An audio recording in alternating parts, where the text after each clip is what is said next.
বাদ্যযন্ত্র নর্তকী কিনে আনে, বাউলদেরকে টাকা পয়সা দিয়ে আনে, কিনে মানে তাদেরকে বাউলদেরকে টাকা পয়সা দিয়ে গানের আসর করানো, মানে আপনি হারাম জিনিস কিনে হারাম জিনিসের সাথে সংশ্লিষ্ট হয়ে হারাম জিনিস সমাজে প্রচার করছেন। এই জন্য এই হাদিসে আরো স্পষ্ট ভাবে বলে দিয়েছেন, যারা এরকম সামা বা গানের আসর করেন, যারা গানের আয়োজন করেন, অথবা যারা শিল্পীদেরকে দাওয়াত দেন, নর্তকীদেরকে দাওয়াত দেন, অথবা যারা আপনার বাদ্যযন্ত্রকে প্রমোট করার জন্য চেষ্টা করেন, এই সব ধরনের বিষয়কে রাসূল সাল্লাল্লাহু আলাইহি ওয়াসাল্লাম বলছেন যে হারামুন। এই যা কিছু আছে সব কিছুকে ইসলাম হারাম ঘোষণা করেছে। নাউযুবিল্লাহ, চিন্তা করেছেন? তার মানে ইসলাম হারাম করেছেন যে বিষয়, ওই বিষয় হারামই থাকবে। বাদ্যযন্ত্র, তারপরে নর্তকীদেরকে নিয়ে নাচানো অথবা গান বাজানা, এগুলো ইসলামে হারাম। আপনি মানেন আর না মানেন, এটাই চূড়ান্ত সিদ্ধান্ত।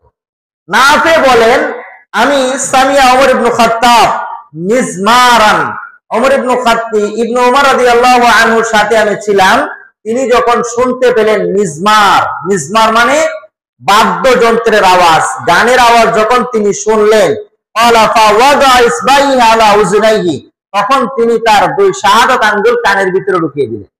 কানের ভিতরে ঢুকিয়ে দিয়ে ওয়ানাতিয়ান তরিক, তখন রাস্তাটা বের হলেন, রাস্তাটা পার হলেন। রাস্তা পার হওয়ার পরে তিনি বলতেছেন ক্বালা লি, তারপরে তিনি আমাকে বললেন, ইয়া নাফি, হে নাফি, হাল তাসমাউ শাইআন, তুমি কি কোনো আওয়াজ শুনতে পাচ্ছ এখন? বলে যে লা, ফাকুলতু লা, তখন আমি বললাম যে না, আমি তো কোনো আওয়াজ শুনতে পাইনি। তখন রাসূলুল্লাহ সাল্লাল্লাহু আলাইহি, তখন ইবনে ওমর বলতেছেন যে আমি এটা করলাম, আমি একদিন রাসূল সাল্লাল্লাহু আলাইহি সাল্লামের সাথে ছিলাম, যখন এরকম আওয়াজ আসলো বাদ্যযন্ত্রের, রাসূল সাল্লাল্লাহু আলাইহি ওয়াসাল্লামও তার কানে আঙ্গুল দিয়ে কিছুক্ষণ পর রাস্তা পার হয়ে আমাকে জিজ্ঞেস করলেন, এই জন্য আমি আজ আমার কানের ভিতরে আঙ্গুল ঢুকিয়ে দিলাম। একটু চিন্তা করেন এই হাদিসটা অথবা এই বিবরণটা, এটা রাসূলের আমল ছিল এবং রাসূল সাল্লাল্লাহু আলাইহি ওয়াসাল্লামের সাহাবীদেরও আমল ছিল। কি আমল? যে বাদ্যযন্ত্র, গান বাজনা, এগুলার আওয়াজ যেন কানে দিয়ে প্রবেশ করতে না পারে। কান হলো অন্তরের প্রবেশদ্বার, এই কানে দিয়ে যা প্রবেশ করে অন্তরে অন্তরে যায়, আর এই অন্তরে যখন অনুভূতি আসে, এই অন্তর অপবিত্র হয়, আর অন্তর অপবিত্র হলে পুরো দেহটা অপবিত্র হয়ে যায়। কিভাবে কানেকশন আল্লাহ সুবহানাহু ওয়া তাআলা আমাদের মাঝে ফিট করেছেন।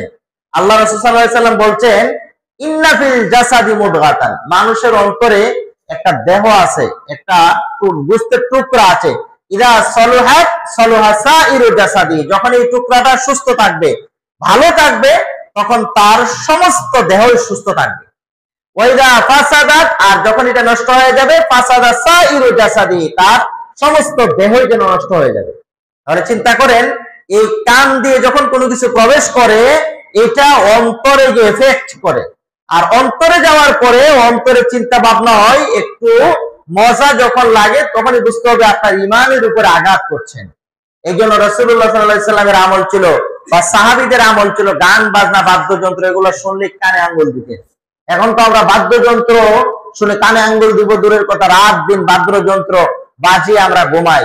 বাদ্যযন্ত্রের যুগ চলছে, মোবাইলে বাজাচ্ছি, ইউটিউবে বাজাচ্ছি, রিলস ভিডিও বাজাচ্ছি, তারপরে বিভিন্ন ভাবে টিকটকে বাদ্যযন্ত্রের আওয়াজ আমরা ব্যবহার করছি, কোনো কিছুই আজ মনে করছি না। কেন মনে হচ্ছে না? ওই যে গুনাহে ডুবে থাকতে থাকতে, বাদ্যযন্ত্রের প্রতি আকর্ষিত হতে হতে আমাদের কাছে আর ওই যে ইমানের যে একটা অনুভূতি, সেই অনুভূতিটা আর কাজ করছে না। আস্তে আস্তে ইমান মরে যাওয়ার অবস্থা হয়ে গিয়েছে। এরপরে দেখেন, আপনাকে যে হাদিসটা শোনাই, বর্তমান সময়ে যে মহামারী, বিভিন্ন ভাবে এই